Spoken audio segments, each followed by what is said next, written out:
అంటే ఎన్ని కోట్ల జన్మలు తీసుకుంది గురుగారు మీ ఆత్మ?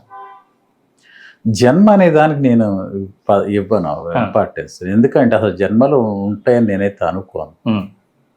జన్మలు ఉంటాయని నేను అస్సలు ఆ కాన్సెప్ట్ నేను సాల్వేషన్, లిబరేషన్ ఇవన్నీ కూడా దాంట్లో మెన్షన్ చేశాను. కానీ అవి ఒకటి అసలు ఉన్నాయా లేవని పక్కన ఉన్నాయే అనుకుందాం. ఏం ఉపయోగం అనేది ఇంకో ప్రశ్న. మీరు మర్చిపోతున్నప్పుడు మీకేం ఉపయోగం? నేను ఎందుకు ఉండదు అని అంటున్నానంటే, ఒక స్పెర్మ్ ఒక ఓం తోటి కలిసినప్పుడు, ఒక పురుషకణంతో పురుషకణం ఒక స్త్రీ యొక్క అండంతో కలిసినప్పుడు ఒక విశ్వం ఏర్పడుతుంది.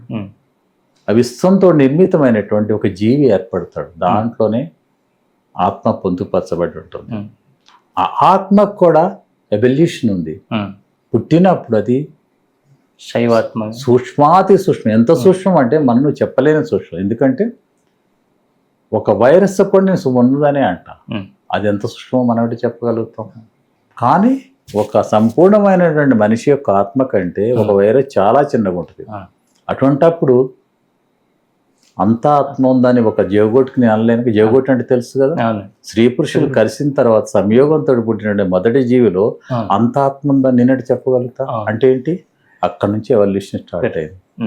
శరీరంలో ఎవల్యూషన్ అనేది అక్కడ నుంచి ఆత్మ అనేది సూక్ష్మ స్థాయి నుంచి 9 నెలల నుండి నిండేసరికి అది ఒక శనగ గింజంత సైజుగా పెరిగి మనిషి బయటకు వచ్చేసరికి ఆ సంపూర్ణ ఆత్మ జీవితకాలం ఉంటుంది.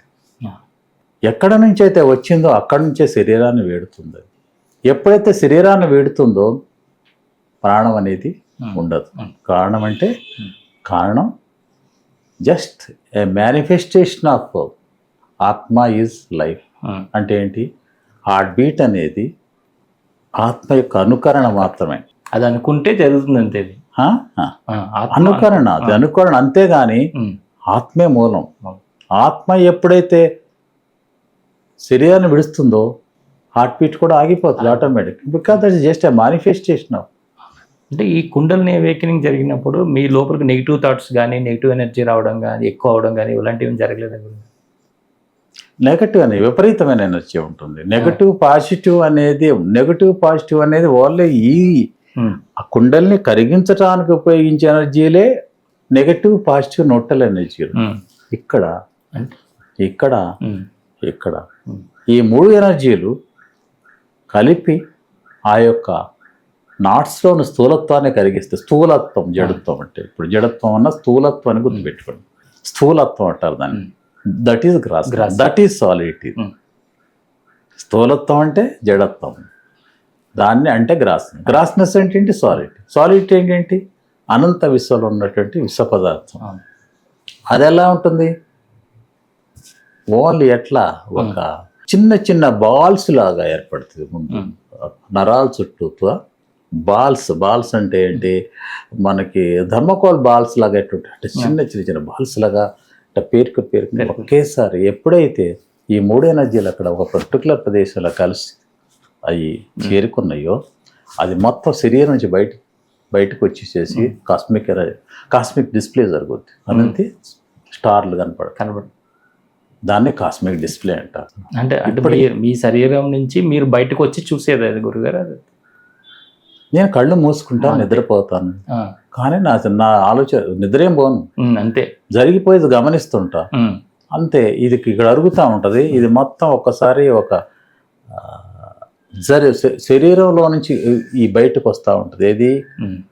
థర్మోకోల్ బాల్స్ లాగా ఇవన్నీ కూడా టిష్యూస్ నుంచి బయటకు వచ్చేస్తాయి. ఈ బాడీ టిష్యూస్ నుంచి బయటకు వచ్చినప్పుడు అవి కాస్మిక్ డిస్ప్లే లాగా కనపడుతుంది. అంటే కాస్మిక్ స్ప్రెడ్ లాగా నా తలపైన కనపడుతుంది.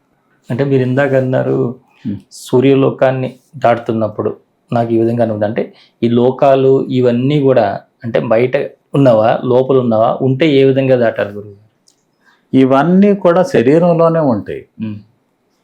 అనంత విశ్వమే లోపల ఉన్నప్పుడు మన అన్నిట్లో కూడా గ్రాసర్ పార్ట్ ఏదన్నా అంటే కదా, మానవ జన్మ ఎత్తిన తర్వాత గ్రాసర్ పార్ట్. దాన్ని వెనక్కుంటా వెళుతున్న కొద్ది ఏమవుతుంది? ఆటోమేటిక్గా థాట్ ప్యూరిఫై అవుతూ ఉంటుంది. కాన్షియస్ లెవెల్స్ పెరుగుతూ ఉంటాయి.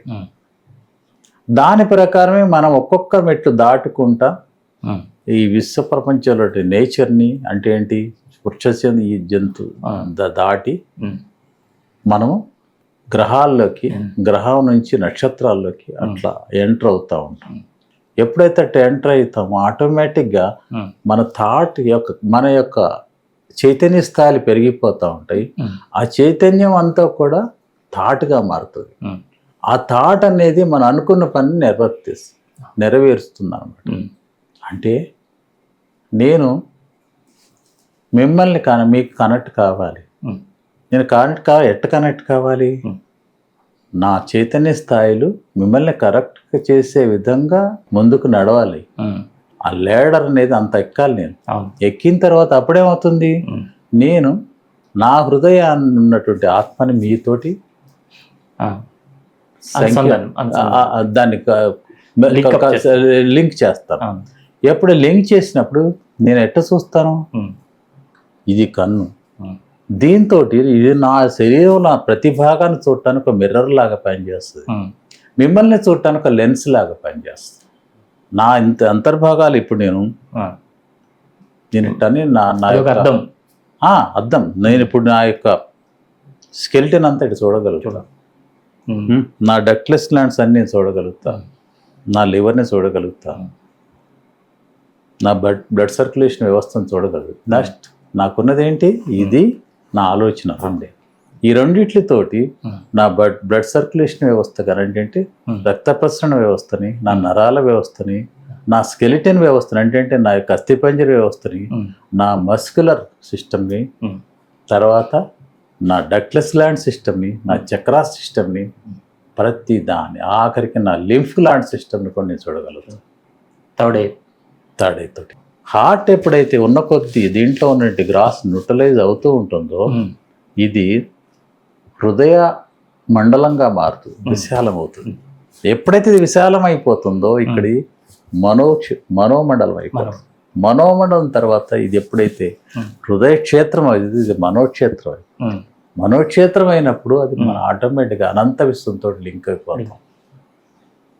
ఈ మనోక్షేత్రంతో దీనికి కావాల్సిన అప్లికేషన్ ఆఫ్ థాట్ పరిధిని విస్తరించుకుంటూ పోతాం. ఇది ఇట్లా విస్తృతం అయిపోతుంది. థర్డ్ ఐ అనేది మొదట్లో మనోనేత్రమే, తర్వాత మనోమండలం, తర్వాత మనోక్షేత్రం. ఈ మనోక్షేత్రం అయినప్పుడు అనంత విశ్వానికి మనం అర్థమవుతుంది. ఒక్కసారి బాగా ఆలోచిస్తే డీప్గా పోతే ఎట్లా విశ్వం ఉంది అనేది కూడా కొంచెం దృగ్గోచరం అవుతుంది. ఏం జరగబోతున్నది, ఏమి జరగబోతుంది అనేది కూడా కొంత అవగాహన ఉంటుంది. ఇంకా ముందు వస్తేమో నాకు తెలియదు. ఇప్పటివరకు అయితే